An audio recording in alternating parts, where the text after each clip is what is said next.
welcome back from lunch, everyone, and great to see you all. We are about to have a freewheeling conversation that I think is going to tie in with a number of the themes that we've been discussing so far at the conference. And we're going to be looking at the global rebalancing of corporate governance norms. This is going to be a compare and contrast of some of the changes that we're seeing across the jurisdictions. Now, I hope you recognise this is a unique panel because as we realised when we had our Zoom call to talk about what we were going to talk about today, we discovered that all our names start with J. So there's Joon, Jeanne, Jeff and Jennifer. So what are the chances? But, clearly Elaine put this panel together on that basis and I'm honoured to be part of it. We want this to be freewheeling because I always like it when I never know where things are going. And so we're not going to wait for audience questions till the end. Please, as we're going along, if you've got a question, just raise your hand and we want this to be a dialogue with you, the audience. So just to kind of frame where we're going with this, a couple of decades ago, all we ever talked about was harmonisation, globalisation, convergence of corporate laws and norms. But today, as we've seen from the last day and a half, we find ourselves in a very different position. Now, Jeff yesterday talked about the Mark Carney speech, and Mark Carney said that we are in the midst of a rupture, not a transition, and he described the new global reality as being variable geometry. And I think, that concept of variable geometry is a really powerful metaphor for the geopolitical and geoeconomic shifts that we are seeing and this movement away from extreme global integration. I thought it was quite interesting in yesterday's panel when Thomas Abbott said capital is global. But then I think Curtis asked a question where he said, is that true or is there geopolitical decoupling and splintering happening with capital as well? So we're going to be looking at that. But again, to frame our conversation, we're going to be looking at our starting point is going to be a recent paper by Jeff, a chapter in the book. And the paper is Convergence, Diversity and Divergence, Two Axes of Corporate Law and Governance. And in that chapter, he takes a more nuanced approach to convergence and divergence. And he says that there are developing two axes of corporate law and governance. One is the more familiar one, certainly the one that most financial economists are familiar with, of internal governance. But he said there is the development of these externalities governance. And that takes quite a different perspective and complexion for corporate law. And of course, the poster child for externalities governance is climate change, but it can also include a wide range of other social welfare concerns. And so, everything's fluid at the moment. And Jeff in this chapter says it's likely we'll see much higher volatility and divergence in relation to the externalities governance, and that it may end up being a battle, for example, between the Brussels effect, the Washington effect, or perhaps the Beijing effect. So that's where we're going with this panel. And I want to throw, first of all, to Jeff to give us a map of what's happening in the US, whether the US is an outlier and whether we are now seeing the departure of Delaware as a key standard setter. So over to you, Jeff. Thank you. So one of the big changes over the past year really has been the way that the rise of controllers, referred to in Lucian's paper, revealed the frailties of the genius, as it were, the Romano claim of American law, in that which had assumed that because of the competition among states, Delaware's credible commitment to providing modernized law and high-quality governance, that many of the fiduciary duty concerns, in particular related party dealings and other matters, could be contained and fully addressed because of the way that, because of the importance of the role that Delaware played and the quality of Delaware in adjudicating matters of that sort. What we've seen over the past year is that assumption has come undone, that controllers have asserted their power in ways that I think undermines Delaware's ability to provide the guarantee of high quality governance, not only really for related party dealings, but who knows what else. And the reason for this, what we came to see, the race to the top, the race to the bottom, depended critically on a certain friction, the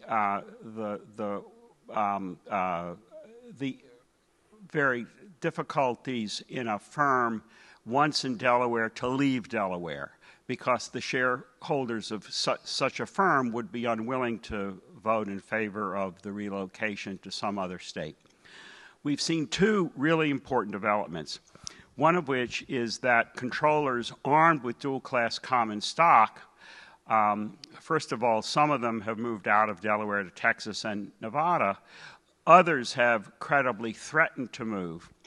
And that in turn, because of Delaware's dependence upon the franchise tax to fill the potholes in its roads, has led to a precipitous, if not panicked, reaction in the legislature, which modified, as was discussed in a radical way, the Delaware law. So that episode revealed that Delaware was susceptible to a holdup, which makes it hard for it to to insist upon high quality law throughout. Parallel to that has been the willingness of controllers to start off in Nevada, at least to threaten to go to Nevada, in some cases actually to go to Nevada rather than Delaware, because Nevada has no fiduciary duty law really to speak of at all. And to finish the story in a somewhat shocking development, firms have decided, some of them, to move to Texas, where the quality of law is completely up for grabs. And when it came to Tesla, Vanguard voted in favor of the move. So what we see in the space of really just a year is the destabilization of one of the foundations of the claim that U.S. was the purveyor of high-quality law and the fiduciary duty areas in which it was critical, because of Delaware, because of the revealed susceptibility of Delaware to being threatened in ways that led to quite a significant change in the underlying law. Jeff, can I ask you one question before I go to Joon and Jeanne? Do you think this is an unprecedented threat to Delaware? Because I remember, after Sarbanes-Oxley, Leo Strine wrote an article where they talked about where one small state, but they were clearly trying to defend Delaware against federalism. And you talked yesterday about, federal law might come in to fill the void. So, is this quantitatively different this time? Yes, because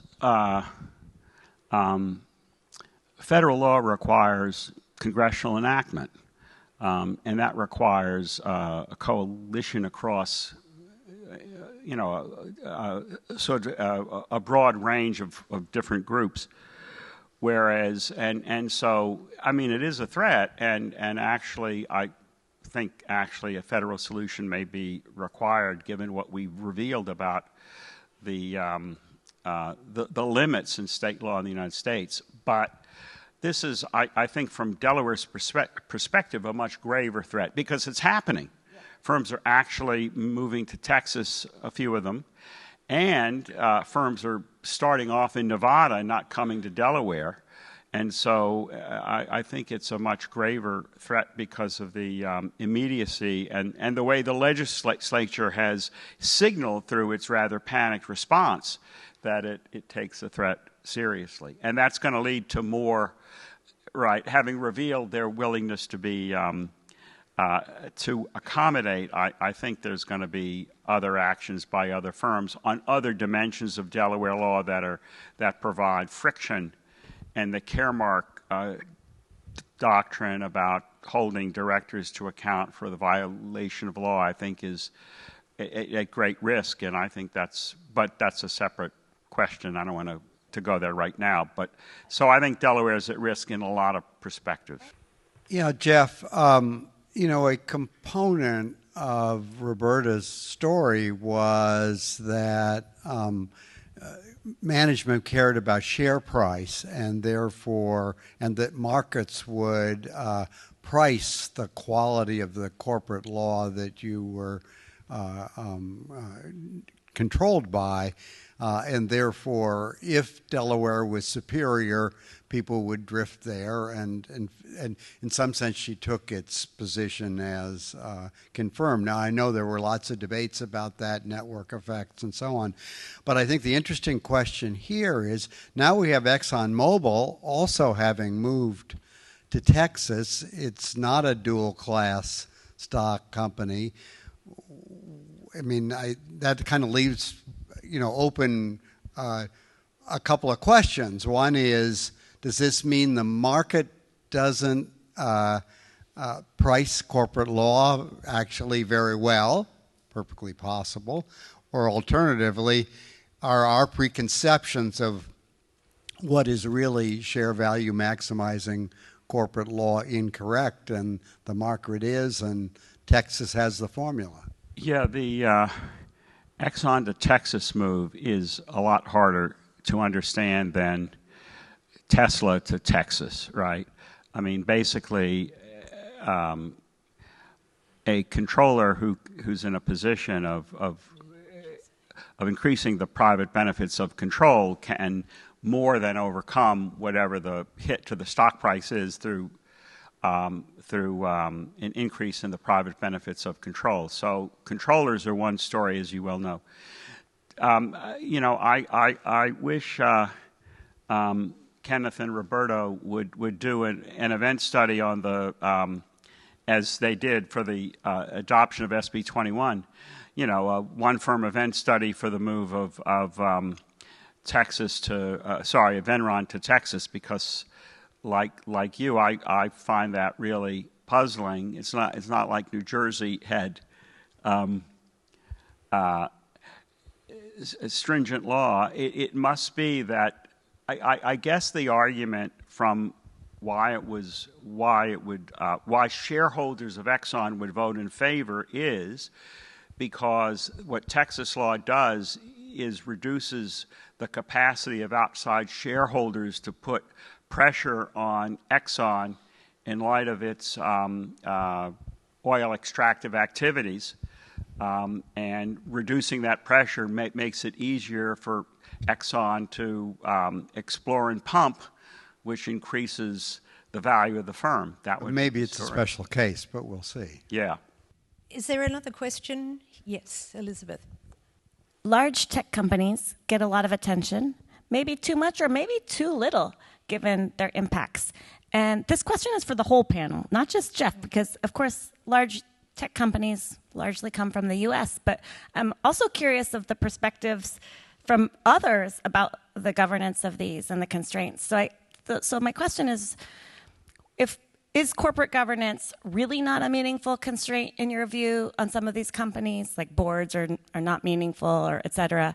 And what are the constraints that you think might be or are meaningful, whether those are the market or regulators around the world or private litigation, not shareholder litigation, but product liability or other things, or employees, or some amorphous concept like social license? Elizabeth, yeah. Could I just hold that question for about 2 minutes, because I want to give Jeanne and Joon a chance to come in so we can do a comparison of the kind of the broad outlook in Europe and Asia, and then I promise we will jump straight to the tech question.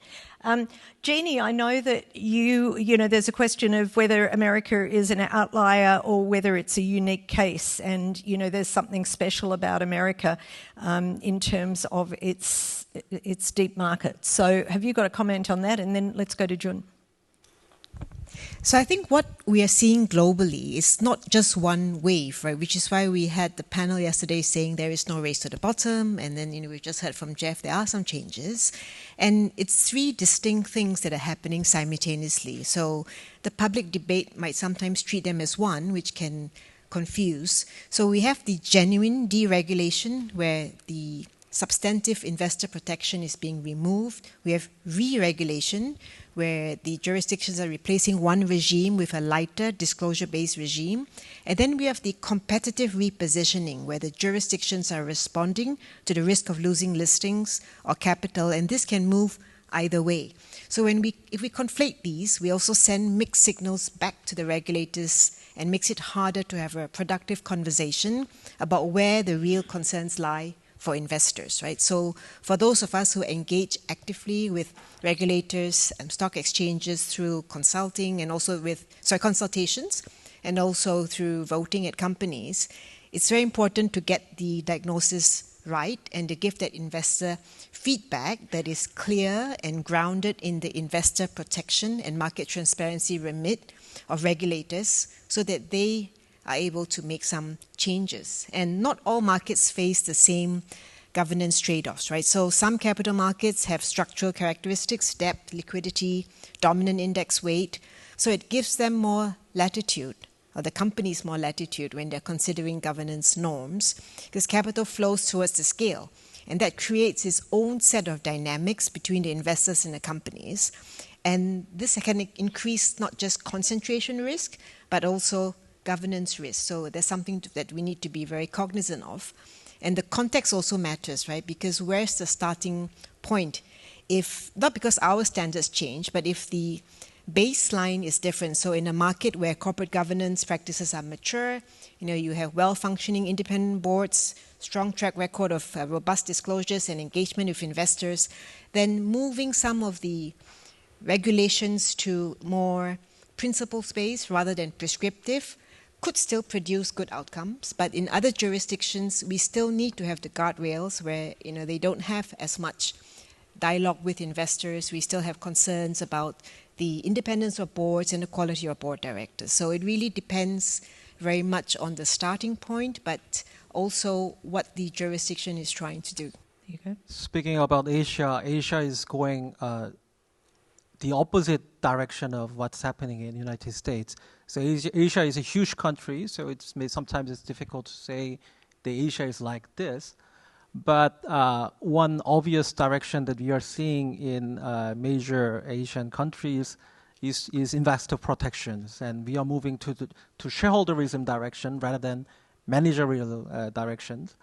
And the reason for that is that I think that the states and the stock exchange and regulators, they are really interested in boosting up their stock market, soliciting foreign investment and things like that. And they are focusing on the investability of the country. So that's the big theme that Asia is facing. So, for example, Japan has made a lot of effort during the last decade. You may heard about Abenomics. Their cross-shareholdings are diminishing a lot. Shareholder activism is on rise. And also Tokyo Stock Exchange, as we listened yesterday, they are boosting up several programs to enhance the transparency of the company, how they use capital and things like that. And speaking of Korea, it's much more dynamic. So we recently changed our company law to say that a duty of loyalty goes to the shareholder in addition to the company. And that is really focused on dealing with RPTs, related party transactions, private benefit extraction by controlling shareholders, and things like that. And similar things are happening also in China. So we've been talking about communist CCP committee in the company yesterday, But at the same time, they have amended their Company Act 2024, introducing a lot of investor protection mechanisms, such as it has become more easier to raise a shareholder derivative lawsuit and things like that. So the direction is clearly shareholderism. And what is that happening? As I said, like to make the country attractive, but also to deal with controlling shareholders. So I enjoyed very much the talks by Lucian and Kobe about controllers unbound. But controllers has been always unbound in Asia. So it's really important. So we've been fighting with that issue for many decades, how to bind the controllers. So as you know, except for Japan, most of the jurisdiction in Asia, they have controlling families. And sometimes they make control succession over many generations, extracting a lot of private benefit of control. So the reason why we are going more shareholderism is maybe to fight against private benefit of control from the controllers. And it's the competitive aspect that Jeanne mentioned, and it's kind of consistent with Laporta et al. And Law Matters that you can, get deep capital markets if you do protect shareholders. Jeanne, and then poor Elizabeth will be, breathless with anticipation about tech companies. But just to add on to what Joon says, we do see concrete changes. So in Japan, for example, the prime market companies that were trading below book value, that is decreased from 50% in July 2022 to 27% in March this year. So that focus on shareholder value creation through capital allocation discipline has really helped to make the market more attractive. And we also see, you mentioned about Korea and some of the changes that we as investors very much appreciate, the mandatory cumulative voting for large listed companies, and also now all KOSPI listed companies have mandatory governance disclosure under Comply Explain framework. And then China in particular, they just put through not just a new CG code, but also an administrative regulation for listed companies. Both of these, as Joon highlighted, they focus on minority shareholder protection. And they also had a recent new supervision of board secretaries where they professionalize and formalize the role of secretaries and also provide them with a direct line to CSRC in case their ability to do their duties are impeded, right? So all these all these jurisdictions have used governance reform in the opposite direction, in the positive direction from the investor point of view, to help re-rate their markets. And certainly investors have taken note. Yeah, so really interesting contrasts. Now, Elizabeth's point, and I may have it wrong, Elizabeth, so basically tech companies are so important. They're so important in the concentrated ownership and field and controlling shareholder field. Should they be given a free regulatory pass because, and have lower governance standards because, the founder may be a driving innovator? My question was a little different than that one. No, I know. I haven't finished. But then if we're going to regulate them, what's the best way to do it? No. Yeah. That's a totally question, wrong. Though. That's a great question. My question is different, though. My question is, tell us are they really not governed? That's the question. Are they really not governed by their corporate governance, right, or by something else? Or what does actually constrain them around the world? Okay, so that's the pre-question. Are they really completely ungoverned? Should they be allowed to be completely ungoverned? And if we did want to govern them, what mechanisms would we choose? Over to the panel. You can do it. Yeah, so starting with Asia, the law controls them. That's the obvious reason why many jurisdictions in Asia, either by hard law or soft law, they are changing regimes to enforce the monitoring function to controlling shareholders, and that is bringing a lot of good actual results. I can say that law matters, at least in Asia. The reason being is that if you look at the top 7 stock market in terms of market capitalization in the world, number 1 is obviously United States, but the remaining 6 countries are Asia, like India, China, Hong Kong, Taiwan, Korea, and things like that. So, and as you know, Korean big tech companies, Taiwanese big tech company has been doing really, really well. We are not really sure whether it's because of the corporate law, because, for example, in Korea, the stock market index has been triple time went up during the last 2 years. I think that maybe 2/3 is from the semiconductor boom, but I can say that there has been some impact from the change of the law as well, because before, even there was a semiconductor boom, the industry is very cyclical. The share price didn't go up like that, but this time it's different. Jeanne or Jeff? Yeah, just going to say, we've been always focusing in Asia about these family-controlled or state-controlled companies and concern about the value leakage, RPTs. So, of course, these are very real and serious concerns. But, to your point, right, the large tech-intensive markets now have seen the rise of dual-class structures that they create a similar challenge, right? The mechanics may be different, but the concern in concentrated ownership is value leakage through RPT, non-commercial prices, where we have these founder-controlled dual-class shares companies. I think the concern is very much whether the decisions serve shareholder interests or other agendas which don't prioritize long-term shareholder value creation. And these concerns can also converge, right? If you imagine you have a founder who controls the majority of voting power with a fraction of economic interest and sits on other related companies, then you have both types, the worst of both worlds as such. Our position is always very much consistent, one share, one vote, and the voting rights need to be proportionate to economic rights. Where unequal structures exist, they should be time limited with sunset clauses that align voting and economic rights. And we don't support the creation of new or additional classes of common stock with unequal voting rights. So to your question of what can govern these, market discipline and investors using their votes to also demonstrate what they value and not value. So I want to take Elizabeth's question in a somewhat different way. I take it that you're asking, in a sense, as a positive matter, what does govern their behavior? And I think the answer is the venture community, the Silicon Valley community.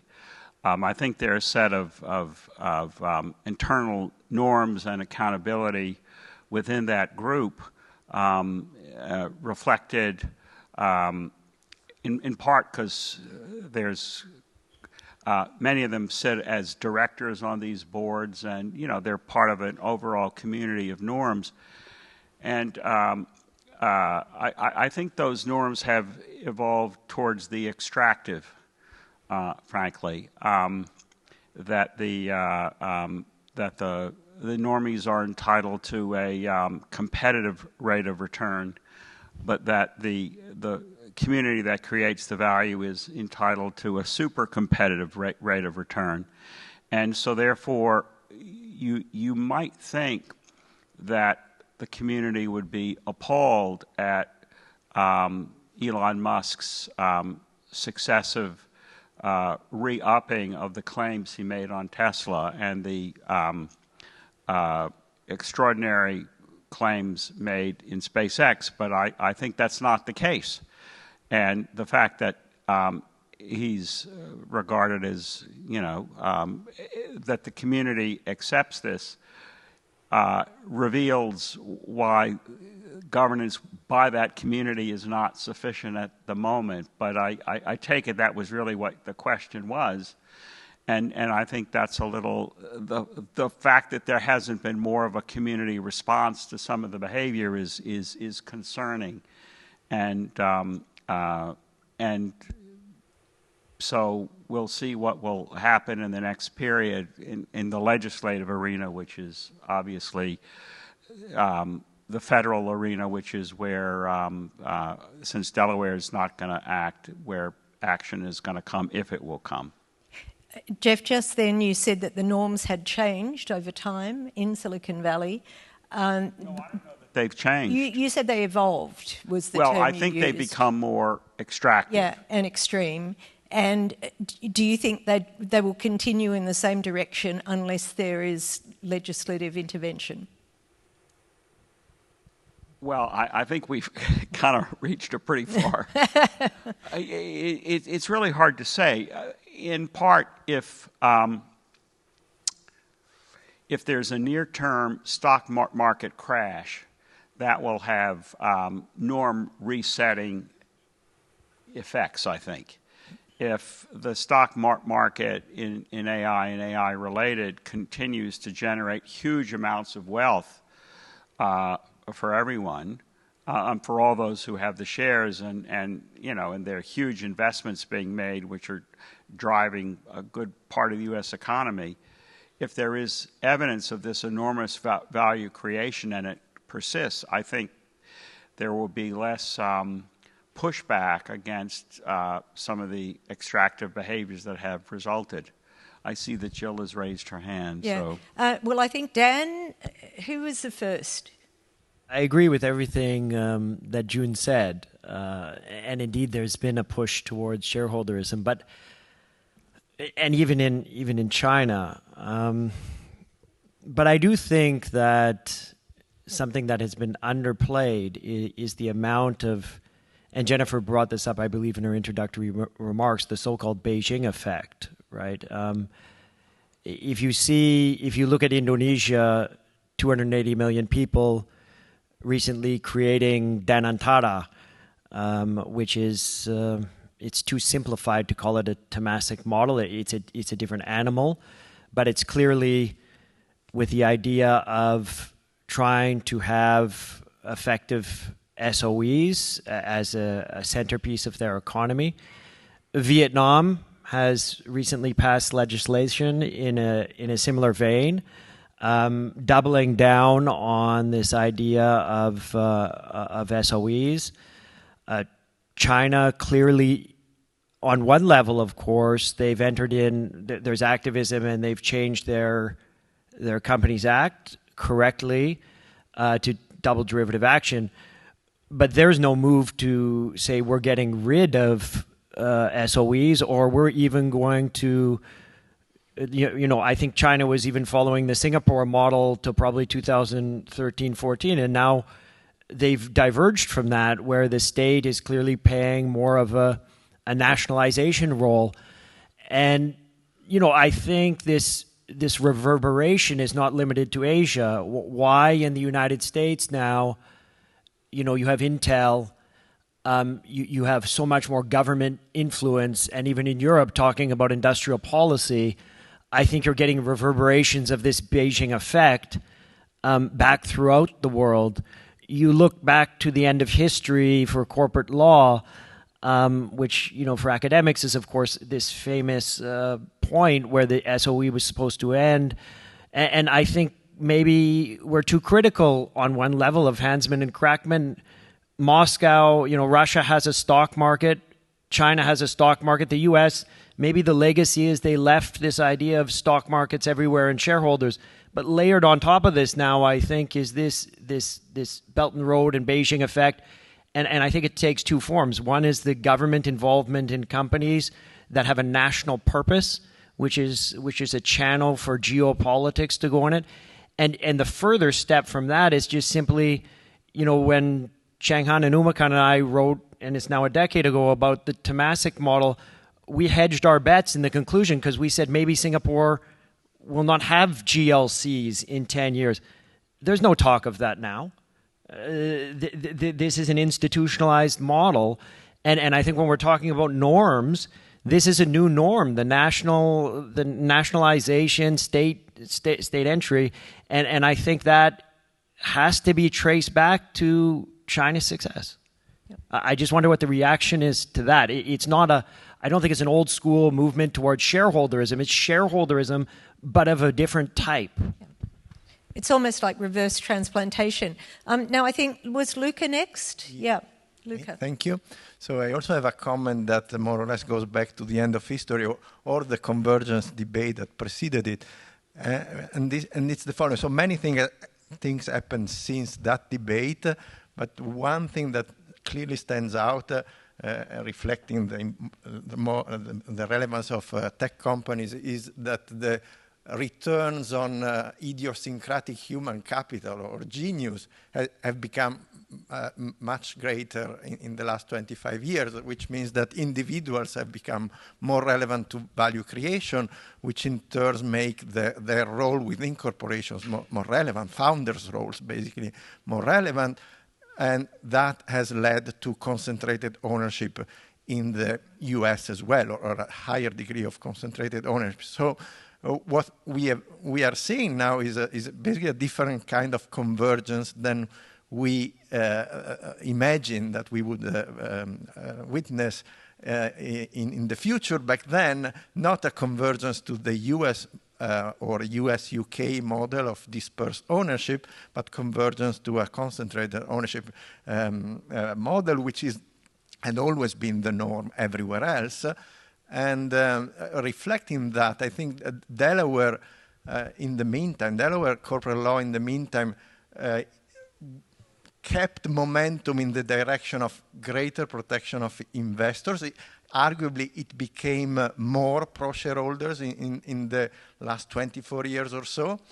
And then there was the realization that it was no longer suitable to the kind of ownership structure that it had, because these people create so much value, these individuals create so much value that basically, like everywhere else in the world, you can tolerate some degree of private benefit extraction because the shared benefits of their control are so huge. So you have to always to compare private benefits with shared benefits of control. And those shared benefits have clearly gone up. So in corporate law, more specifically, there has been another kind of convergence in the last year with SB 21, which is the US law on related party transactions has converged down to where other countries emulating Delaware had gone, which was an increase in the protections for minority shareholders. So a new kind of convergence, not the one that we thought of, but definitely more convergence than So it's the opposite of the Laporta prediction. Any comments on that from Joon? One short. Yeah, I fully agree on Luca's and Dan's point. So the direction of US and UK versus Asia may be different. So UK has abolished their premium listings with more enforced mechanism for related party transactions, and Asia is going the other way. But as Luca said, even after SB 21, maybe the regulation in Delaware is much more stricter in terms of shareholder protection compared to Japan, China, or Korea. So we are converging in a way, in a middle point. And also going back to Dan's point, obviously we talk a lot about geopolitics, the nationality of company and things like that, and that's something that I can agree. And it stems from the decoupling of supply chain and the importance of national power and things like that. So those are really good points. We've got a lot of questions. Jill? Let me just follow up with go, Jeff. Luca's point for one sec, because inherent in what you've said is the normative defense of controller extraction, and that Delaware was in some way overreaching in the effort to limit that in light of the value creation. I don't think that's necessarily the case. What happened was that Delaware found itself trying to limit the degree of controller extraction, and it proved unable to do so because of the controller's capacity to opt out. But it leaves the U.S. in the situation of controllers unbound to sort of borrow a title without the resources that places that have dealt with concentrated owners have developed over time, including independent directors or, minority directors, which, Italy's got the slate system. Other places have specific representation on boards to counter some of the influence of the controllers. And I think what the implication of Lucian and Kobe's paper was to say that degree of minority shareholder protection is absent in the United States model. And maybe Delaware is not the solution, so what kind of convergence we'll have is, I think, open. Yep. So Jill. I'm a little confused, I guess, because I thought that the point of corporate law was value creation and not necessarily shareholder rights protection. Shareholder rights is a possible means to value creation, right? But there are lots of different ways that you can do it. And it could be the case that Delaware's view about value creation, at least in light of some of these developments and some of these companies, might be outdated. And when you talk about value extraction, I'm not exactly sure what that means. The reason that Vanguard voted in favor of Elon Musk's pay package and in favor of reincorporation is because Vanguard said Elon Musk made us a lot of money and we don't have any objection to him getting paid this much. So why do we characterize that as value extraction? If these companies, right, and so far, they've generated a lot of value, not just for their public shareholders, but for society, right? That could change. And I think the same thing is true with China and Singapore and the idea of creating value to further the interests of the state, right? That's the goal of business. So, it could be that we get to a point where they're not creating value and then we have to sort of rethink things again. But I think that's why we're in the place we are today with respect to shareholder rights. I think that Vanguard voted in favor of the move to Texas for political protection rather than because it believed that Elon Musk was entitled to the extra pay that he was getting. It was to insulate itself from political attack. I have no evidence for this, but I just think that's, that's kind of what I think. But also, it's not clear to me that, to take the Tesla story, that how does one measure value creation? In market cap terms, yes. But actually, if you look at the cash flows, they aren't so great. And basically, the way that he destroyed the brand and disinhibited the development of EVs in the United States, I'd say that's value destruction in a socially relevant way. So, the jury is out in AI, I suspect. Different interpretations. Jeanne? Yeah, I just wanted to touch on Dan's point and Jill's point, right, which is that then if we talk about industrial policy, then it's very much an existential question of what is a firm and how do you define value, right? And so is it value to society or value to shareholders? So it upends the whole shareholder primacy thought, right? And then it will flow through to, if the company or the firm is an instrument of industrial policy, then should the firm also have additional responsibilities when we touch on external governance, some of the sustainability issues that were mentioned earlier. So I think the two cannot be seen separately, because if we want to define that value to society, as you mentioned, then you need to think also about the externalities. So it has certain implications. Yeah, I wanted to reflect on Jeff's comment in response to Elizabeth about the mores of Silicon Valley. I think it's not just although I'm sure it would end up being related, a stock market crash. I mean, as long as Silicon Valley thinks they have more money coming in to the funds than they know what to deal with, they can indulge in the extractive norms that you're referring to.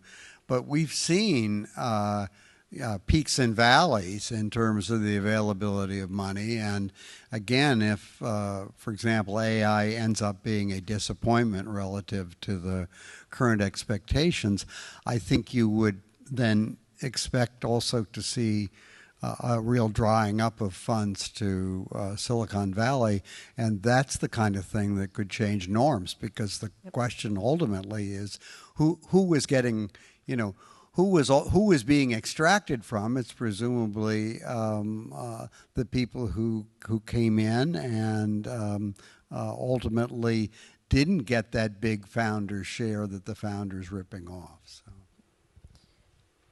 Elaine. Eric, and then Alessia. Thank you so much. I have a question to to Jeanne and to perhaps also to Joon, and perhaps I'm now putting you a bit on the spot here, so you have to disregard the question if that's the case. But the MBIM position on dual class shares, which you gave, is basically that we shouldn't have them, and it's a bad thing, corporate governance wise. But as you know, that's not the view in Sweden, and it's not the view of importantly, the pension funds in Sweden either. They tend to work very, very well with the controlling shareholders, and they provide checks and balances rather, and even to a point now where AMF has expressed that they prefer investing even in these companies because they have a clear ownership structure, and they believe that holds management accountable. So now, given the development we've seen, that these structures they're probably here to stay. Obviously, companies want them. Obviously, many investors accept them. Some even like them, even when they're not using the structures. Do you think there is room now to perhaps move away from this principal position of good and bad, and rather discussing, should we then, if we take them for granted that they are here, how can we regulate this in a way that controls the controllers? I mean, you know our position on dual class shares, right? So where they do exist, for example, in IPO, where that's how they come to market, then we would like to also see other minority protection mechanisms where there's enhanced related party transaction safeguards and ideally some time-limited sunset provisions, right? Because it's one thing for exchanges and jurisdictions to say we want to facilitate listings, but if you facilitate listings without accountability to investors who provide the capital, then that's going to have some longer-term repercussions. I try to just, share some my views about China. I think, both Joon and Jill are right about China. I mean, so of course, on one hand, China, changed the law. I wrote a paper about this. So look at the direction in which they're changing laws. Of course, there's a lot of convergence to pre-SB 21 Delaware law, especially in terms of the controlling shareholder, protected, the minorities from the controlling shareholders. But I think it's also probably equally telling to look at where China resisted Delaware law. One important area that China resisted Delaware law is the business judgment rule. So China, despite a lot of scholars saying the good things about business judgment law, they didn't adopt it.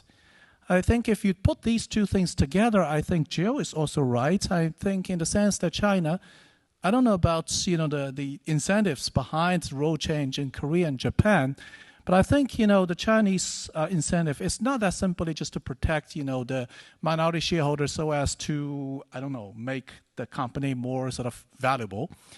I think there is some more sort of maybe more sort of politically incentivized sort of action here. The reason I think is this: to China there are hundreds of millions retail investors.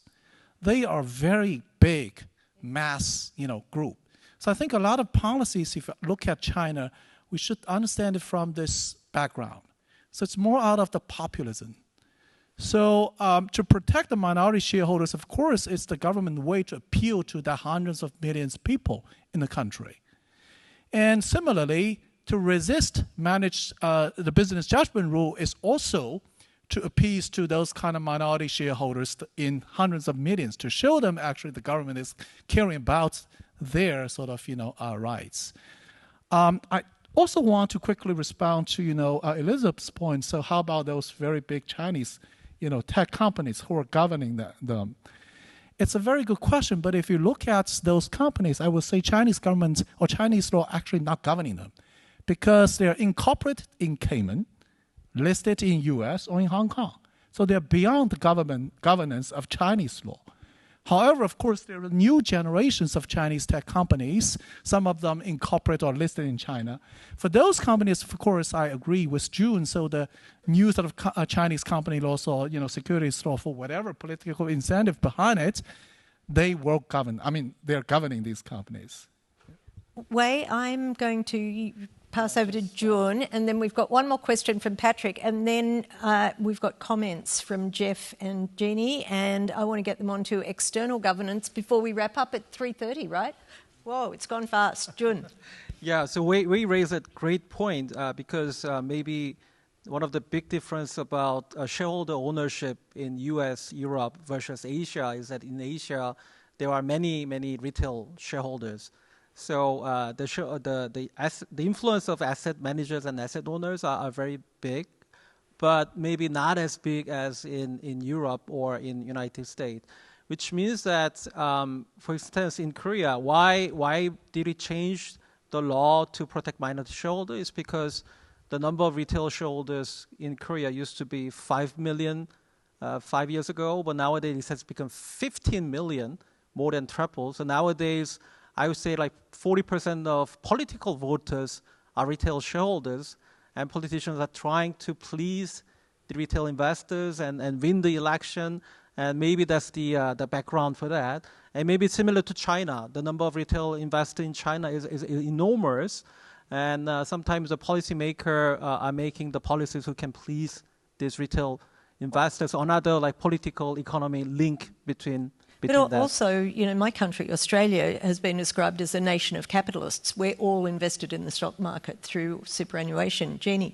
No, I was going to say, at the end of the day, this falls very much into the regulator's remit of investor protection. And of course, the retail investors are less sophisticated than the institutional investors. So this allows more space, I guess, for the regulators to act, right? And, you know, whilst you're right, I mean, I can't comment as to whether it's populist reasons, etc. But China has also tried to protect the minority shareholders by requiring majority of minority votes for, you know, certain material transactions within the companies, and of course for RPT. And then you see that Tokyo Stock Exchange has recently put through a proposal whereby in controlled companies, if the minority shareholders vote, more than 50% of them vote against a director, the company then has to disclose director by director vote and what they intend to do about this result in terms of engagement with the shareholders and how they intend to bridge the gap.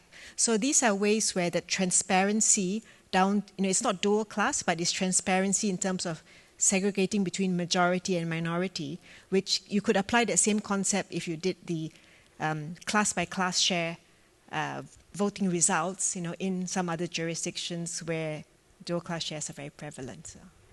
Jeff, did you want to say something, or we go to Patrick? I just want to drop a footnote saying that the rise of retail investing in the United States, which is, I mean, it's been persistent at a certain level, but it's become much more significant, particularly in the tech area, is I don't think that's been fully, the implications of that I don't think have been fully absorbed yet. Yep. Because it's obviously a major feature in price discovery, right?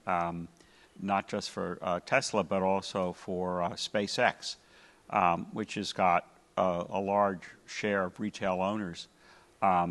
So that's a new force entering into the American ownership space, and the effect on governance and other things, I think, have yet to be worked through. Yeah, just more like a comment to reinforce some of the points that have already been made. So on the controllers unbound and how Delaware was a very feeble buffer that was easily breached, it's because we have a controller unbound in chief. And maybe that's a more important effect that has broken all the norms and basically been an open invitation to anyone who wants to break norms to join the party. And you know, where Delaware caved, but where is the SEC? So I just wanted to add that to you know, Jeff's analysis. And then on the point on convergence, so you put the analysis that Korea, maybe China, more minority shareholder protection. These are large constituencies. Governments care about them. in the U.S., well, we've just gone through the U.S., but I would say maybe the correct image is not convergence. Maybe the correct framing is reversal of positions. I agree. Anyway. Yeah. So reverse transplantation. We've got only a couple more minutes, and we haven't got to external governance or externalities governance at this point. And Jeanne, when we were chatting about this, she came up with this, I just thought, delightful sentence. But without shareholder protection and rights, sustainability disclosure is a damp squib. And I think that's been an underlying theme of a lot of the discussion, certainly in Lucian's commentary. The idea that, to a degree, we do depend on shareholders as monitors, but they've got to have information, they've got to have rights. And so I'm interested, and this, I guess, is particularly, America's winding back the climate change disclosure and sustainability disclosure, so maybe this is more in the European and Asian space. What's happening? Is it being wound back? Are shareholder rights, because we've seen them rising in those jurisdictions, supporting? So, Jeanne, if you can kick off. Yeah, so just focusing on sustainability disclosures, I think there is a legitimate argument that has been made by regulators in several jurisdictions that financial materiality is the North Star for sustainability disclosure, and that existing obligations already capture climate and sustainability risks that are genuinely material to investors. So there's something important in that, because the conclusions differ on the implementation. So the materiality discipline did not always hold in practice. You had companies disclosing very large volumes of sustainability information that were not always material to investors. And some investors required double materiality impact disclosures, how companies impact the world. So that typically goes beyond what a capital markets regulator can mandate on a legitimate basis. And then the frameworks multiplied, different standards, different definitions, and it became a very large compliance burden. So the IFRS set up the International Sustainability Standards Board, and the definition of materiality there is the same as the IASB's, which hopefully offers a constructive path through the information. So information is material if omitting or misstating it could reasonably affect decisions of the primary users, buying, selling equity or debt, providing credit, or exercising voting rights on the use of company resources.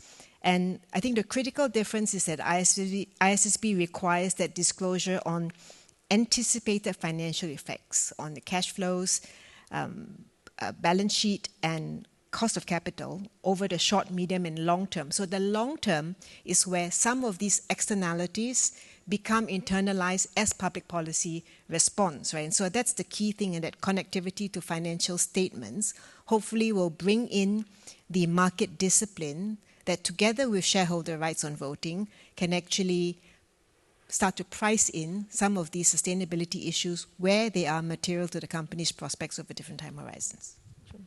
Yeah, so for sustainability issues, I think in Asia, we have both Brussels effect and Washington effect. So maybe in 2019, 2020, there was a boom of sustainability things.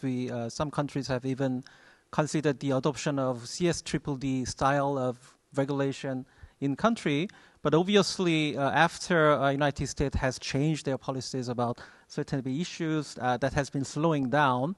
But obviously, still, sustainable disclosure has become the norm in most of Asian countries, and following on the ISSB standard, which is not double materiality, but single financial materiality. So that's the way the Asian countries are going on. Maybe the difference with European companies is that the history of sustainable disclosure for Asian countries is very short compared to European companies. So I think that most of the company rather tend to follow the single materiality concept, not voluntarily doing double materiality reporting. Jeff, any final word? Yeah, I think the externalities governance in the United States has taken a step back in the last couple years. There are 2 points here. One of which is there's a certain irony, in a way, or tragic irony, which is to say that